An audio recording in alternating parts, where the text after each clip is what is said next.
एक militant group जो दूसरे मिलिटेंट ग्रुप की पनाह में खड़ा हुआ, जो लगातार म्यांमार में लड़ता रहा, जिसने रोहिंग्यास को भी पनाह दी, उनके हक की भी बात की। आज क्यों वो रोहिंग्यास का दुश्मन बना पड़ा है?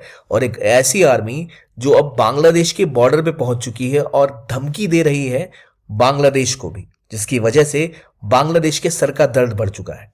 आपने नाम तो सुना होगा, पर ये डिटेल में जानते हैं क्या है ये अराकन आर्मी, कैसे इसने अपना कंट्रोल बढ़ाया म्यांमार के ऊपर, और आज कैसे म्यांमार बांग्लादेश के बॉर्डर पर इसका कंट्रोल पूरा का पूरा छा गया है, और क्यों ये बांग्लादेश के लिए एक बहुत बड़ा सरदर्द है और भारत के लिए भी टेंशन बढ़ा सकता है। क्या है इनका ये अराकन ड्रीम, आइए जानते हैं ज्ञान कोश में। वेलकम टू ज्ञान कोश। भारत के करीब एक देश है म्यांमार। म्यांमार का नाम पहले बर्मा हुआ करता था, और बर्मा एक समय ब्रिटिश इंडिया का ही पार्ट था। बाद में उन्होंने इसको अलग किया, और जब इसे आजादी मिली तो उसके बाद यहां पर कंट्रोल डेमोक्रेटिक नहीं रह सका। यहां बहुत सारे ट्राइबल ग्रुप्स हैं, और देश के अलग अलग हिस्सों में अलग अलग ट्राइबल ग्रुप्स अपना दबदबा बनाना चाहते रहे हैं। अभी फिर यहां पर एक मिलिट्री जनता का कंट्रोल है, मिलिट्री जुंता जिसे कहते हैं, उसने इस इलाके पे कब्जा कर रखा है। म्यांमार का यहां एक इलाका है जहां अराकन माउंटेन्स भी है, जिस राज्य का नाम है रखाइन स्टेट। और इसी स्टेट के लोग चाहते हैं ऑटोनॉमी, स्वायत्ता या इंडिपेंडेंस भी। तो यहां सालों से एक जंग सी छिड़ती है, जिसमें ये चाहते हैं कि हमारे राज्य को आजाद कर दो या हमें ऑटोनॉमी दे दो। और वो इलाके का नाम है रखाइन स्टेट। ये वो स्टेट है जिसकी बाउंड्री लगती है बांग्लादेश के साथ, और यहां छोटा सा हिस्सा इंडिया से भी इनका लगता है, अगर आप गौर से देखें तो। इसलिए ये बहुत इंपॉर्टेंट इलाका है रखाइन स्टेट का, और बांग्लादेश में सीमा इनके साथ लगती है। और यहां से जो बांग्लादेश से कई वर्षों पहले जो कुछ लोग यहां आके बसे थे, जो रोहिंग्यास थे, जो सालों पहले यहां आकर बसे थे, पुरखों पहले, वो रोहिंग्यास भी इसी इलाके में रहते हैं। लेकिन मेजॉरिटी पॉपुलेशन यहां की बुद्धिस्ट है। तो बुद्धिस्ट और रोहिंग्यास से बना हुआ ये इलाका रखाइन का अपने लिए स्वायत्ता चाहता था, और यहां पर पहले भी अराकन इंडिपेंडेंस की डिमांड के लिए अलग अलग ग्रुप्स खड़े हुए। लेकिन 2009 वो साल था जहां पर मॉडर्न, जिस आर्मी की आज हम बात करें, उसकी शुरुआत होती है अराकन आर्मी की, जिसको शुरू करते हैं तुआन मरात नाइंग। और 2009 में अराकन आर्मी जब शुरू होती है तो इसके पास कुछ लड़ाके होते हैं, 25 से 30। लेकिन इसको पनाह देती है एक और मिलिटेंट ग्रुप जो यहां लड़ाई लड़ रहा था। उस मिलिटेंट ग्रुप का नाम था काचिन इंडिपेंडेंस आर्मी। यहां पर एक और राज्य है काचिन, और काचिन में काचिन इंडिपेंडेंस आर्मी काफी सालों से लड़ाई लड़ रही थी। तो इन्होंने सपोर्ट किया और कहा कि चलो भाई एक और ग्रुप बना देते हैं जो बाद में हमारी मदद करेगा। तो यहां अराकन आर्मी शुरू होती है तुएन मरात नाइंग के अंतर्गत, और वहां से अराकन आर्मी धीरे धीरे इस इलाके में आकर अपना दबदबा बनाना शुरू करती है रखाइन के प्रोविंस में, ताकि इनको और सिपाही मिल सके, सैनिक मिल सके।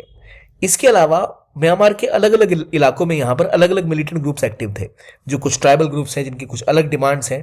तो यहां पर कुछ और ग्रुप भी थे जो काफी समय से एक्टिव थे, जैसे Myanmar nationalist democratic alliance army, MNDDA, तांग नेशनल लिबरेशन आर्मी। तो इन सभी आर्मीज की लड़ाइयां यहां पर चला करती थी। तो इन लोगों ने कुछ सालों बाद 2009 में जब ये आर्मी फॉर्म हुई, धीरे धीरे यहां स्ट्रांग होना शुरू हुई। इन्होंने क्या किया, रोहिंग्यास को भी हायर करना स्टार्ट किया, बुद्धिस्ट को भी हायर करना स्टार्ट किया, लड़ाई को आगे बढ़ाना स्टार्ट किया, मिलिट्री जुंता के खिलाफ काफी स्ट्रांगली लड़ना स्टार्ट किया। बाद में इन्होंने एक ब्रदरहुड अलायंस किया, 3 भाइयों को एक किया। वो 3 भाई थे अराकन आर्मी, TNLA यानी तांग नेशनल लिबरेशन आर्मी, और Myanmar nationalities democratic alliance army. इन तीनों ने मिलकर यहां पर एक अलायंस बना लिया कि यहां की युनता यानी यहां की आर्मी को हम खदेड़ेंगे, और ये लड़ाई चलती रही। इन तीनों ग्रुप में अराकन आर्मी सबसे प्रबल दावेदार बन के उभरी, और आज जो 25-30 लोगों का ग्रुप था, 25 से लेकर 35,000 की संख्या तक पहुंच चुका है। 35,000 से लेकर 25,000 का जो वेरिएशन है, ये इनको एक स्ट्रॉन्ग आर्मी बनाता है। और ये इस इलाके में लड़ते लड़ते अब इस स्थिति में पहुंच चुके हैं कि इन्होंने युनता को हटाकर बाहर का रास्ता दिखा दिया। रखाइन का इलाका ऐसा है जहां बहुत सारा गैस और मिनरल का रिजर्व मिल सकता है, कुछ अभी है भी। तो इसलिए ये एक ऐसा इलाका है जो कनेक्टिविटी की दृष्टि से बहुत इंपॉर्टेंट है।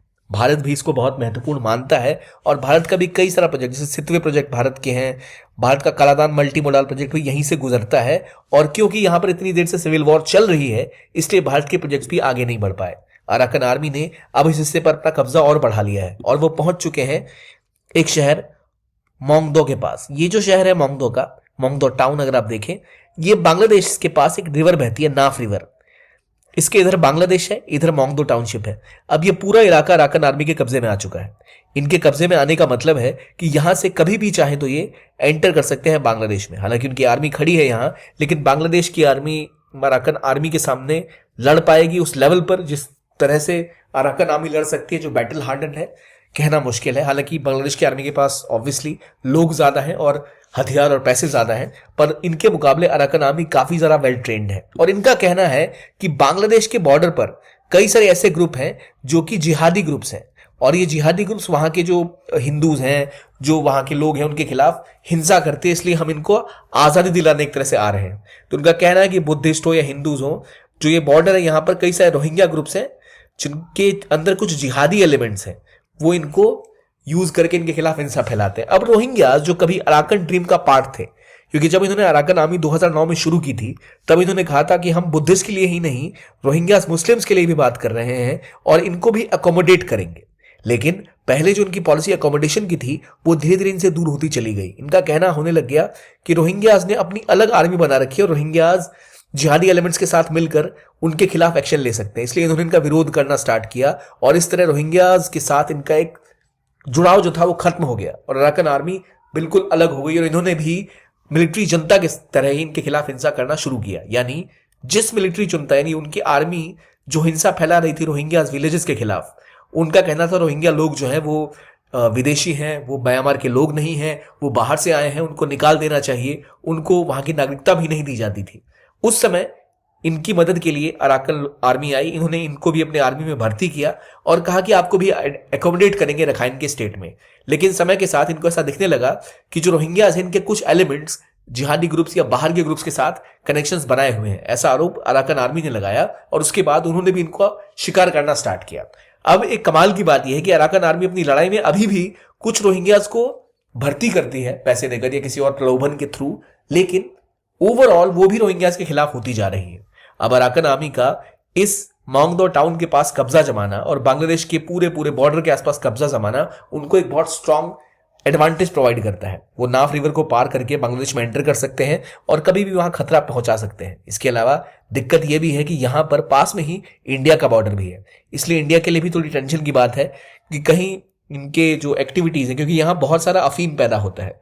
Myanmar, Cambodia, Laos, Thailand is part of golden triangle, यानी एक ऐसा ट्राइंगल है जहां दुनिया में सर्वाधिक अफीम की उत्पादन, और एक तरह से कह सकते हो ये इलाका अगर आप देखो तो यहाँ गोल्डन ट्राइंगल फॉर्म करता है जहां अफीम की खेती और उसका स्मगलिंग होता है। इसलिए भारत भी इसको लेकर काफी टेंशन में है और नॉर्थ ईस्ट में उत्पाद बढ़ने की भी संभावना है। हालांकि शेख हसीना के गवर्नमेंट के जाने के बाद बांग्लादेश की आर्मी जो कुछ ज्यादा ही हाइपर एक्टिव हो रही थी उसको एक सबक जरूर मिलेगा इस चीज से, लेकिन अराकन आर्मी के रिसोर्सेज भी लिमिटेड है, तो यहाँ क्या होगा वो तो आने वाला वक्त बताएगा। लेकिन अभी टेंशन बांग्लादेश के लिए बहुत ज्यादा बढ़ चुकी है कि अराकन आर्मी कहीं और आगे जाकर इस हिस्से पर कब्जा कर, क्योंकि यहाँ देखिए जो इलाका है जहां पर अभी सारे के सारे रिफ्यूजीज रहते हैं वो है कॉक्सेस बाजार का इलाका, और दिक्कत यह है कि कॉक्सेस बाजार के आसपास रोहिंग्याज रह रहे हैं, तो कहीं वो इधर की तरफ मूव करके इस हिस्से पर कब्जा करने की कोशिश ना करें या फिर अमेरिका या किसी बाहरी ताकत की मदद से यहाँ एक अलग देश बनाने की कोशिश भी करना भविष्य में ना सोच ले, ऐसा भी हो सकता है। तो इसीलिए बांग्लादेश के लिए सरदर्द बढ़ता दिख रहा है। हालांकि भारत को भी अपने राज्यों की सेफ्टी सिक्योरिटी का कंसर्न यहां पर रखना जरूरी है। तो ये था म्यांमार रोहिंग्या की कहानी। लेकिन अगर आप यूपीएससी की तैयारी कर रहे हैं तो आप कैसे करेंगे? आपको चाहिए अच्छी गाइडेंस, अच्छी क्लासेस, और इसके लिए यूपीएससी का foundation course PW only IAS का लॉन्च हो चुका है। अगर आप इंग्लिश में पढ़ते हैं या हिंदी में, कोई दिक्कत नहीं है। इंग्लिश के लिए टाइटन बैचेस हैं, हिंदी के लिए प्रहार है, इंग्लिश हिंदी के लिए। अगर आप 2026 के एस्पिरेंट हैं तो आप टाइटन ज्वाइन कर सकते हैं, संकल्प ज्वाइन कर सकते हैं जो इंग्लिश हिंदी का बैच है। इसमें आपको जीएस की लाइव क्लासेस मिलती हैं, साथ में रिकॉर्डेड क्लासेस का भी एक ऑप्शन है। सीसेट की क्लासेस आपको मिल जाएंगी, डेली एमसीक्यू और मेंस के क्वेश्चंस भी मिलते हैं, और ई बुक्स का एक कॉम्प्रिहेंसिव आपको सेट मिलता है। ई बुक्स ऐसी है जो आपको सारा कंटेंट एक साथ मुहैया कराती हैं, आपको प्रिपेयर करने में पूरी तरह से मदद करती हैं। और ये कोर्सेज लाखों के नहीं, ये मिलेंगे आपको केवल 7,999 रुपए से ही, यहीं से स्टार्ट होते हैं कोर्सेज। इसमें अगर आप इंटरेस्टेड हैं तो इस वीडियो के डिस्क्रिप्शन बॉक्स में लिंक है, वहां जाकर आप इसमें एनरोल कर सकते हैं। तो ये था आज का वीडियो। आई होप आपको देखने में अच्छा लगा होगा। कीप ऑन वॉचिंग ज्ञान कोश and have a nice day.